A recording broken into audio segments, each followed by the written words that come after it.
Hello, welcome to today's video. So I almost did not post this video here. This has been a very trying project for myself. As you can see, the figure's already painted, or rather, failure in painting.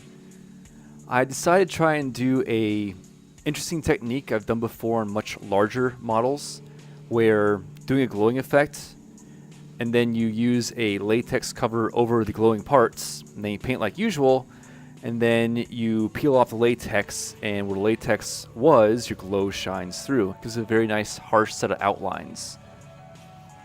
That works great if you're using enamel paints because latex is water soluble. However, I'm using acrylic paints.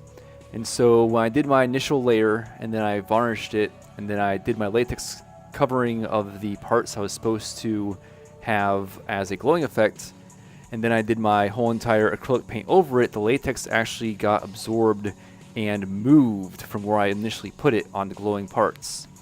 And the resulting effect, as you saw in the very first part of this, was when I peeled off the latex, these gigantic chunks come out of it from where the latex just kind of spread out throughout the upper layer of paint. Now, if you're using enamel paints, this technique works great. If you're using acrylic paints, just not good at all. So, we're starting off with a base coat of black, and we're going to do a pre-shading technique. After we base coat everything into black, I go to a medium gray.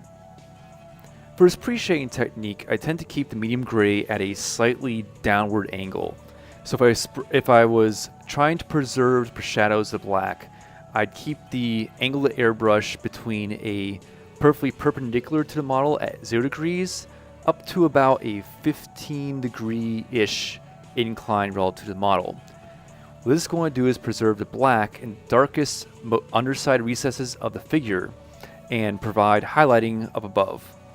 Because the overall color we're putting on this is a much brighter blue and purple, the gray itself is going to be the primary color on this. When I'm done doing this pre-shading technique, it should be about 75% covered in gray, if not more than that.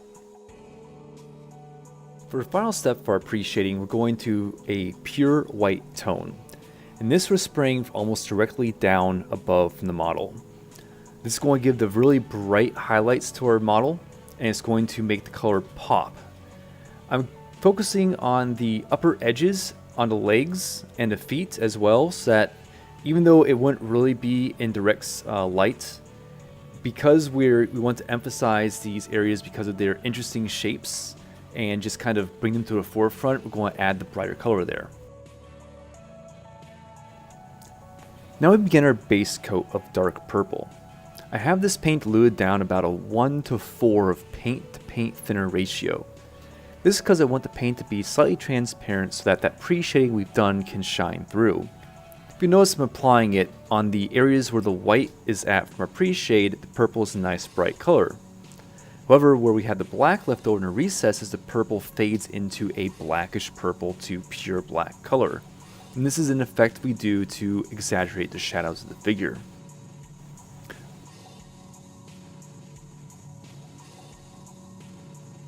For the bits of weapons that go on the hands, we need to be a bit more careful with how much paint we apply. It's very easy to oversaturate these because they're so small. One of the difficulties with working with purple and highlighting it is that it wants to highlight to a pink color. So I've actually taken pink, which I want to avoid highlighting to, and dilute it down about a 1:6 or more ratio of paint to paint thinner. The reason I've diluted it down this much is because it's going to create, again, a transparent layer of pink, and this is going to allow the purple to show through and actually change the hue of the pink to a lighter purple color. Now, applying it on only the highest points of this model, concentrating areas I want to emphasize the most. The reason why I'm going to be focusing on pure pink with this is because we want to come back with the next step with a mixture of purple and pink and kind of knock down those highlights a bit with that mixture to make it look more like a purple fading into a lighter color purple. Similar to how we applied the white, I'm hitting most of these high areas directly overhead. This is going to help again with contouring the miniature. Because the way light behaves bouncing off objects that are very small, it doesn't really reflect well in the deep recesses and highlights the way it would if it were like a 30-foot tall mechanical thing. So to kind of mimic the way light should bounce off these things, we have these concentrated points of much brighter color contrasted down to much deeper shades. So now I use a mixture of pink and purple to fade together the very bright versus the very dark. I'm just concentrating here on the areas between where I have my highlights and my shadows. This is just going to help blend things together. In addition to being a simple 1-to-1 ratio of pink to purple, I also have this diluted down much more than my previous pink shade. This is about a 1-to-10 mixture. So I got like 1 drop of pink, 1 drop of purple, and about 15 to 20 drops of my airbrush thinner in here. Like everything else we're doing transparent layers to just try and blend things together and create a nice, smooth, curved look to this object. Now we move on to our secondary color, a nice emerald green. Because of the design of these figures, I want to paint these kind of in a animated cell shading style. So while I have a lot of shading with highlights and shadows on the purple, I'm keeping the emerald a very flat color to create, say, a little bit of visual contrast to the rest of it. As you can see here, I'm making a lot of mistakes with my brush, getting pretty sloppy. No big deal, just wet the brush and wipe off where I've accidentally dotted paint and go back at it. I do use a wet palette, and this makes things very easy for spraying the paint thin in a nice even layer. It does mean you'll have to do more layers to get a complete coverage, but when your coverage is done, there should be 0 brush strokes using this wet palette. For those who don't know what palette is essentially a very thin sponge that you then put on a kind of a parchment paper on top of it. And the parchment paper only allows some of that water from the sponge to soak through, creating a wet piece of paper that's not going to disintegrate while you're using it. You just apply your drops of paint directly to this piece of paper and that becomes your wet palette.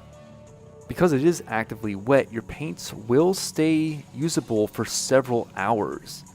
You can put a drop of paint on this, start working on a long painting session of 4 or 5 hours. When you're done, that initial drop of paint will still be wet. And now I move on to painting the gold bits. In truth, this step came way too early. Because of the glowing effect I'm going to do with simple OSL with airbrush, most of the stuff I'm painting right now needs to get repainted after I'm done with OSL.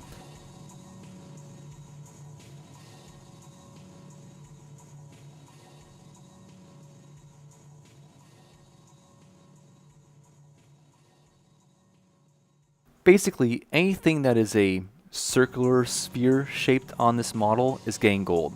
There's a couple areas on the weapons and on the back that I'm also highlighting with gold to add more contrast to the figure. Now I move on to the bits that are steel. I'm applying a medium shade metallic silver color to the various claws and swords just to give it a more dingy look to it. Similar to how I applied the emerald, I'm using lots of very thin layers so it won't leave brush strokes.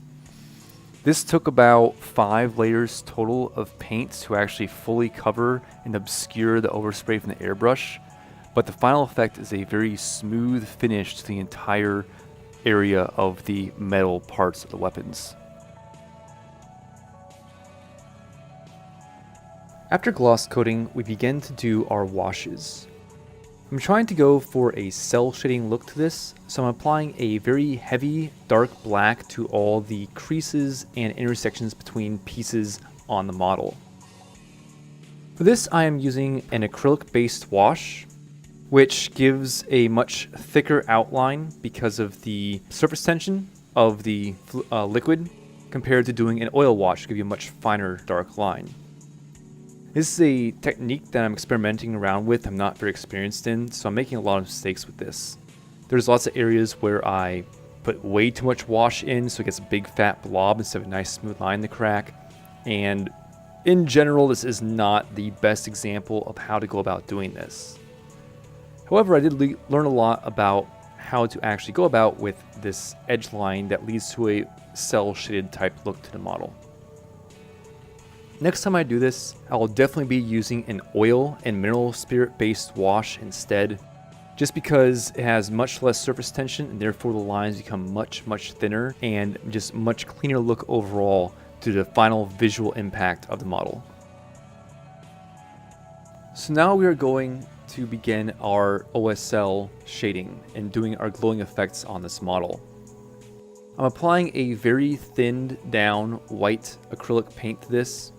I have about a 1 to 15-ish ratio of white to a transparent mixture I came up with. And that transparent mixture is about a 1-to-1 ratio of airbrush thinner to satin acrylic medium.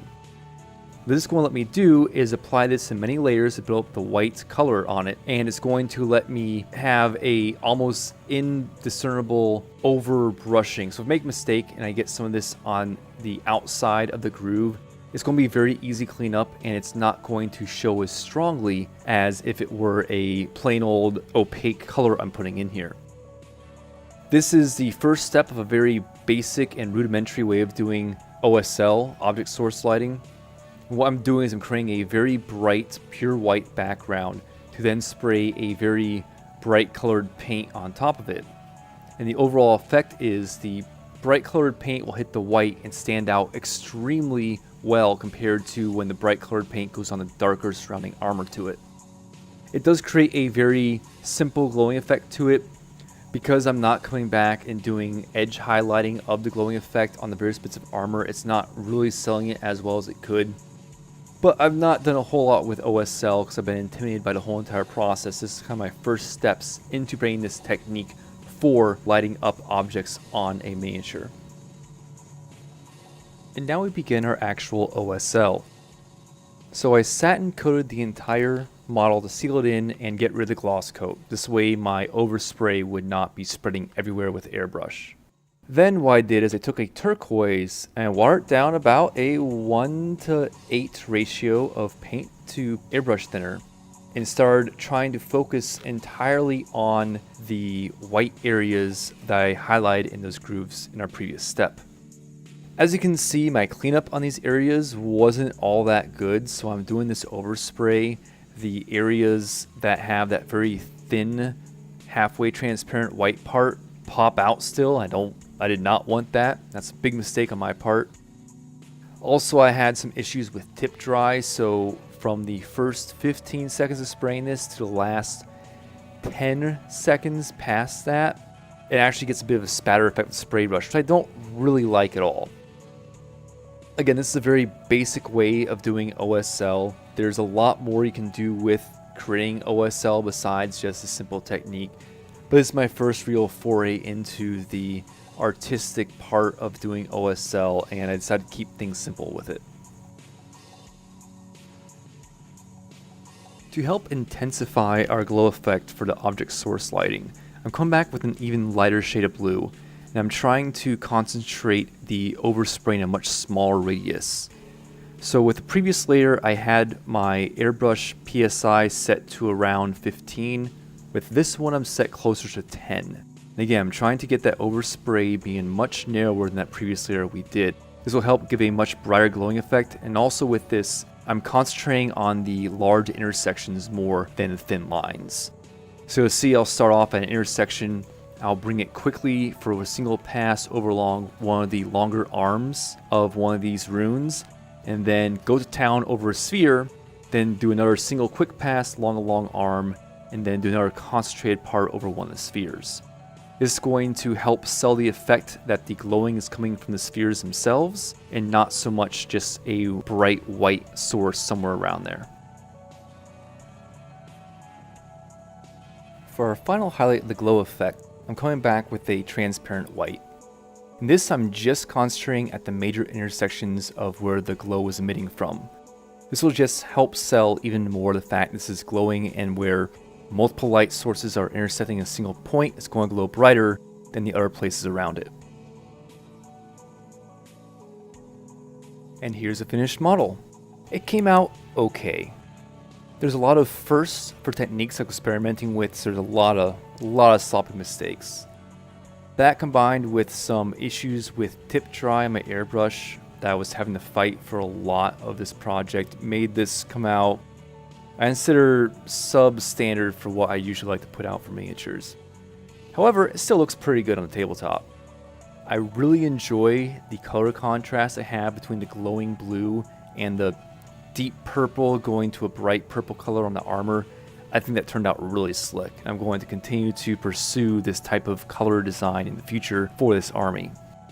The cell shading with the heavy black lining I was doing, not really happy with how it turned out, but I also recognize that next time I should be using an oil-based wash for doing this edge line to make it much finer lines on this thing.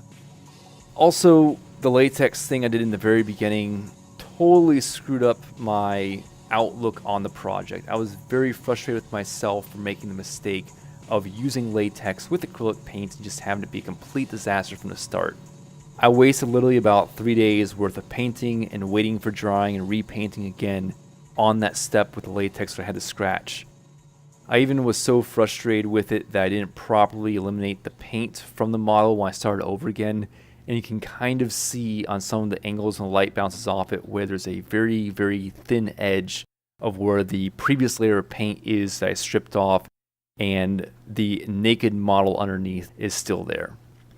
The magnetization came out great for this project. I'm very happy with how that came out. The complete modularity of it makes this single kit turn into a multi-kit, so you can not have to worry about using proxies when playing around with army lists using this model. That's it for now. Thanks for watching and enjoy your painting. I will see you next time.